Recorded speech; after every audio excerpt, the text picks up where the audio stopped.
Welcome to Coleman Report Live. I'm Bob Coleman. We're talking Main Street and the small business lenders who help it grow. Friday, hopefully light edition. Actually, we got some pretty cool news. Hey, Jennifer Blumig with Eventfully Yours. Wow, awesome. I've been working on Good the job. pronunciation for those of you who don't know the inside joke. So how'd I do? Excellent. Yes, I All think right. it's the first time ever. Okay, then we'll stop here. Jennifer, conference planner extraordinaire out of Tennessee. Mm-hmm. And Right. she's going to talk about that. But Jennifer, I'm looking at your quick little bio. You do a lot of community service work. Very impressive. Good for you. Thank you. What is Morris County College? What do you do for them? A couple things. So we worked with their athletic department and did some virtual conferences actually this year when everything kind of came to a halt. So. Well, let's talk about the virtual conferences before let's see, when are we going to do the recap of your conference? Let's do it now. Let's do it now. And then we'll talk about what's upcoming. How did you come up with the idea of a virtual conference, and do a recap of you incorporated 4 or 5 into one, and tell us how that went. Mm-hmm. Yeah, I mean, we came up with the idea really out of necessity, right? I mean, inventions are born that way. So not that we invented it by any means, but we sort of just, pivoted out of necessity. We knew there was content out there. There was education to be had, and, we didn't want to disappoint. So rather than taking, 4 regional conferences and each one of them kind of repeating the information, we kind of removed those boundaries of the travel, restrictions, which is why we have the regional conferences, and said, well, there's no reason that we all can't just get together and play in one sandbox. Makes it easier for the attendees and for the speakers, for the sponsors, really all around. And it went well. I mean, we had 915 plus attendees, really well attended. Great SBA participation. We had Bill Manger speaking. We had Jovita do an address as well. We even had a couple of happy hours with some live musicians here from Music City. So it was great. I got a nice T-shirt out of it. I don't know what. Yeah. Katie wasn't around. I don't know if Katie ever got her T-shirt. Well, Jennifer, I'm glad that went well for you. Hopefully, what are your plans for 2021? Well, for 2021, we are still planning on having the conferences as scheduled. But obviously the change for 2021 is kind of anticipating the unknown. So, making these conferences more of a hybrid format and allowing both in-person and virtual attendance. So, if you purchase a ticket, you don't want to attend in person, you don't have to. You can attend virtually. So we're going to make that available really for all the conferences. In addition, we have a very flexible refund and cancellation policy for both attendees and sponsors. Given that we manage so many of the regional conferences, it's good for sponsors and attendees because if they don't end up attending, they can receive a credit, use that for any of our conferences. So, it works well. And even though these are regional conferences, anybody in the country is obviously welcome to attend. I love Mid-America. That's one of the better regional conferences out there. So Lance, I assume you'll be there. And hopefully in February, Amelia Island, is that Georgia? It is, yeah. So the Southeastern Small Business Lenders Conference will be there. That'll be the first one to kick off the season. So it's coming up quick. We'll have registration opening soon. And again, it's risk-free. So if you sign up and we end up going virtual, there's no risk to your registration. Oh, good. Well, I'm glad. Congratulations. You're a true entrepreneur. You were able to pivot very well, and good for you. Very proud of you. Hey, tell us, but you're doing also some other exciting stuff. Surety bonds. What are you doing in the surety bond, to use your term, sandbox? Yeah, so we are putting on another SBA related conference coming up next week, and we expect about maybe 3,000 people or so to attend the conference. Awesome. This is a surety bond guarantee anniversary event, so it's going to be a little bit of conference, a little bit of celebration, and the exciting thing is we have Marcus Lemonis, who is the host of the CNBC's The Profits. So I don't know if you've seen him on TV, seen his show, or seen him on the Shark Tank, but that should be good. Well, I like the price point. That's very attractive. It is free. It's free. Anyone can register for free. All right, I'm going to throw this to either you or Lance. Any way that a 7(a) lender, 504 lender would be involved with the surety bond program, Lance or Jennifer? There's a possibility when you work in the small business space that you could get involved in surety bonds. One of the key things, look at the keynote speaker, the MC, and Bill Manger's going to be there. So it's worth spending some time participating just because of those speakers. Yeah, and I confess I have very little knowledge when it comes to this program, but it is under the SBA umbrella, and there could be something interesting there. As I said, I like the price point. Well, good for you, Jennifer. So then you're going to go from there, and after that, go to Georgia, or do you have anything in between? Nothing in between. So we'll be really prepping for the coming year. So Georgia will be our next one come February. So very good. Let's see. We have some questions. Well, first of all, it is done. The compensation report is done for 2020. That was on me. Well, I was sleeping for a couple months, but we finally got it done. So feel free to order that. Just send an email to joseph@colemanreport.com, and he will take care of that. Michael will be getting out today for those of you who filled out your job classification. Your free copy, and we promise that. And Michael, we're going to get it out today. If for some bizarre reason it'll be finished by Monday. We love your questions. Please send them to us. But did you attend one of the virtual events this year? What happened to the third category, Bob? Lance, I will let you tell the story. Well, when we started out with the poll question, we had yes, no, and I don't know. And we felt like I don't know was an excellent response. Wow, 61%, Jennifer. Very good. Nice. And the follow-up question is, will you attend another one? That's really what we want to know. Hey, Bob, I'm not only excited about the virtual events, but Jennifer, you know me. I want to be at a live event. I'm having withdrawals right now. Well, you and me both, Lance. Jennifer, I'm impressed by these numbers. Only 7% say no, they're not going to do it, which is less than 1 in 10. 2/3 say yeah, sign us up. So that's great. That means you did something right. So good for you. Congratulations with that. Thanks. Yeah. That's exciting. We're going to talk last question. I said we want to do sort of be a little lighter on Friday. So of course I came up with this nasty question because I personally have 3 that have closed. Yeah, 2/3. Lance, how many for you, Lance? Bob, actually my answer would be no. My favorite small businesses are still there, still doing well. Again, I've had this discussion with people. The severity of the problem with small business is different depending on where you're at and the intensity of the COVID problem. But my favorite small businesses are still there. Katie, what about you? I was actually thinking about this before the show, and I think most of the small businesses that my family has always patroned, they all are still open, and I've been kind of thinking a lot of them actually planned to be closed ahead of time because they were doing renovations. So hopefully that means they're actually going to be able to make it through this. But a lot of small businesses in my hometown, it is kind of sad because we are seeing a lot of the entertainment-based ones closing. You're seeing arcades and ice skating. Those places are all closing, and it's kind of sad.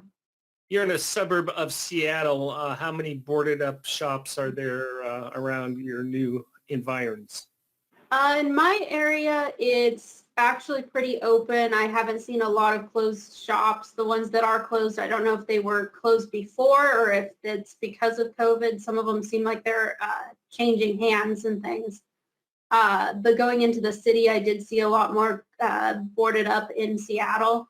So it might have just not hit our neighborhood as bad. What about you, Jennifer? How's your local Main Street looking? Honestly, I'd have to say the same, as you guys. It's been, I live a little bit south of Nashville, and here in Franklin and in the city of Nashville, things have really been a lot more open than I think we're seeing in the north. In the north, I think things are still really locked down, but down here, things have really opened up, and I have not seen any of my favorite places closed. So, Joseph, what about you? You can chime in. It's LA is locked down, and there's a couple businesses that we've seen go, but people are adapting and trying to hang on. So Great. Katie, bring us up to date where we are in Congress. So as a lot of you already know, the Senate didn't end up passing the package that was introduced last week. So the House has actually introduced a separate package that's just PPP. And what it appears to be is really the Senate bill just taking out the PPP and just focusing on that. It still includes the second draw and a set aside for $25 billion. For small businesses with fewer than 10 workers, I should say. We don't really know a whole lot else about it. It's still getting signatures. It's supposed to get signatures today, and then hopefully they plan on trying to vote on it maybe next week. The only hang up in it really is that Senate Democrats are saying that they would like maybe a little bit more money added to the program. So I don't know if that means that they'll just rework it and maybe add a little bit more funding to it. But it does sound like they do want to try to get this passed, and they're just trying to introduce a separate bill instead of trying to pass everything together. How much money are we talking about on the House on both sides? Right now, the Senate Republicans are saying they can keep it kind of as is, just with the additional $25 billion. But you are seeing Pelosi said that she really wants the entire package to be up to $2.2 trillion. But that would include some of the other things that were previously in the other version of the bill. So I don't know if she's going to be okay with this being cut down or not. Oh, great. Well, the good news is Jennifer and Katie. And the good news is it's still bipartisan in terms of the core issues of helping Main Street, right, Katie? Right. That's why they pulled it out, is really they decided that everybody can agree on the vast majority of what's in this bill. Might as well pass this if we can get everybody to agree on that instead of focusing on trying to pass all the other things that people can't agree on. Jennifer, since I threw your name out there, are you following this at all and with what you're doing, or are you on the sidelines? No, I mean, obviously this affects me, or it could affect me. I don't know how this would apply personally to me because, fortunately we have not seen our revenue plummet this year. We've been able to, adjust enough that, we have not been impacted. We, of course, did receive an initial PPP loan like a lot of other small businesses, but I'm not sure that this second phase would really apply to us. But yeah, I'm definitely following it. Good for you. Let's see. Hunt, you have a fan, Jennifer. Hunt says, I attended Lenders Connect 2020 and it was fantastic. Jennifer and her team did a great job. It was informative, fun, and convenient. Oh, well, great. Thank you. You owe him or her. Yeah, I'll send you your payback. Yeah. Jim Kaler, who we all love down in Texas, says they're putting together proposed topics now. So if there are suggestions for MAUC 2021, please let me know. And I won't read. You can just send it to. Hey, Bob. I Go have ahead. my suggestion. I have my suggestion for Jim.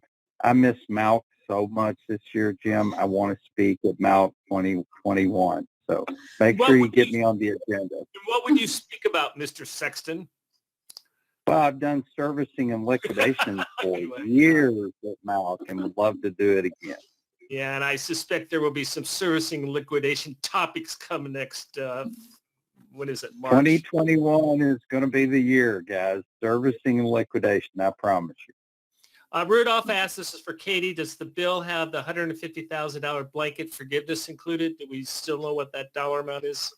I don't think we know that yet. The bill was really just kind of mentioned, and I tried looking on congress.gov, and they haven't uploaded it yet. So I don't know what the full bill has, except for these 2 bullet points that I have here on the screen.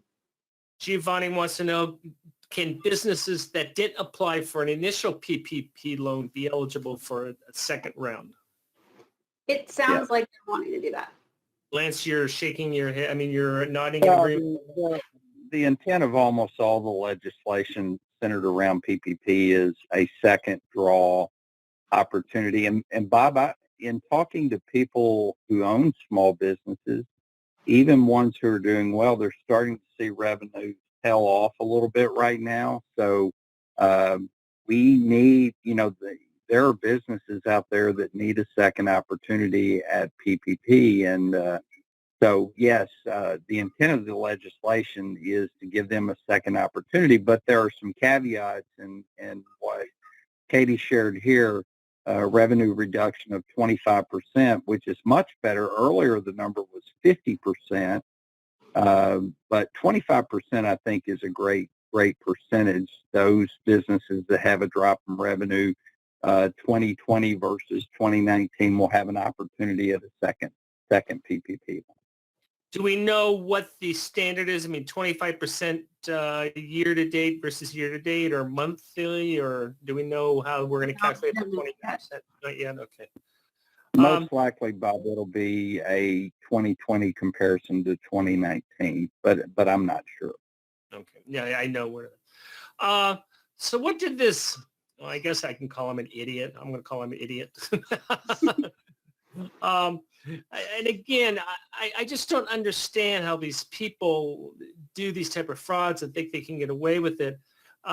What's his story? He pleaded guilty 6 years ago and he's still not sentenced. What's the story with that, Katie?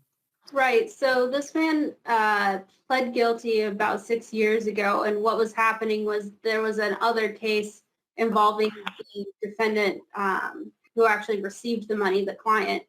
And since that case was still open and being handled, this case ended up being pushed back later and later. And now he has some health issues, so that's also causing it to go later. Basically, what he pled guilty to was he authorized several loans that were against company policy to an individual who he knew could not pay back the loans. So that was up to about $4 million in loans that he just would not be able to repay that he approved. He then ended up getting money from that person. They also constructed him a new home and gave him access to a BMW. All of this was under this other person's company title. So it appeared as though it was the company that was just providing him use to it. So it did take a little while for them to really find this. He also misappropriated about $48,000 from 2 different nonprofit groups. Yeah. The checks and banking transfers into one of his personal accounts that he changed the name under, so it had a fake business name. So his sentencing is now set for October 15th. He's had it reset twice in the past 3 months, so hopefully he finally gets his sentencing.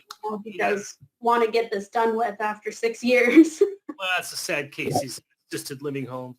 But Lance, I continue just to be amazed on lenders who we're going to have to come up with some sort of term, but almost Stockholm syndrome, where they feel they have to lend money to these companies, and they get, well, in this case, he got a little bit of a cut, but they get a minor portion of the loan proceeds.